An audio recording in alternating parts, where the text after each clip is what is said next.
प्रतापगढ़ में पकड़ा गया फर्जी एआरटीओ अफसर धड़ाधड़ गाड़ियों का चालान कर भर रहा था जेब, लेकिन ज्यादा लालच फर्जी एआरटीओ को पड़ गया भारी और जनता के बीच हो गया एआरटीओ का भंडाफोड़। ये उत्तर प्रदेश है साहब, यहाँ कब कौन फर्जी निकल जाए इसका कोई ठिकाना नहीं। यहाँ सिर्फ सामान ही नकली नहीं मिलता बल्कि नकली पुलिस और नकली साहब भी मिलते हैं। बुधवार को प्रतापगढ़ में भी एक ऐसे ही नकली यानी कि फर्जी साहब का भंडाफोड़ हुआ तो सब हैरान रह गए।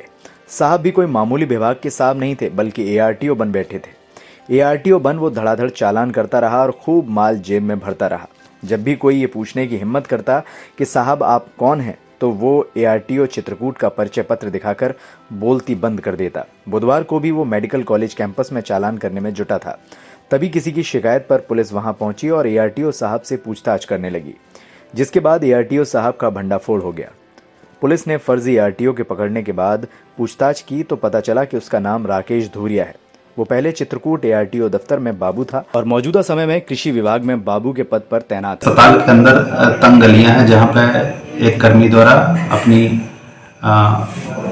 दोपहिया वाहन लेके जा रहा था, जिसमें संबंधित कर्मी से कुछ विवाद हुआ, जिसके क्रम में इसके द्वारा बताया गया कि चूंकि इस पूर्व में ये चित्रकूट में एआरटीओ विभाग में बाबू था, इसने कुछ बात कही। इसके बाद कहा सुनी होने के बाद पूरा प्रकरण पुलिस के संज्ञान में आया है।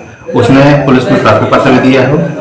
इसी क्रम में जांच करके विधि सम्मत कार्रवाई की जाएगी। अभी तक इस बात का खुलासा नहीं हुआ कि सरकारी पद पर होने के बावजूद राकेश धूरिया फर्जी एआरटीओ बना क्यों घूम रहा है और इस इल्जाम की उसे क्या सजा मिलेगी। Bureau report, NDTV Bharat. Subscribe कीजिए आपका अपना चैनल एनडीटीवी भारत।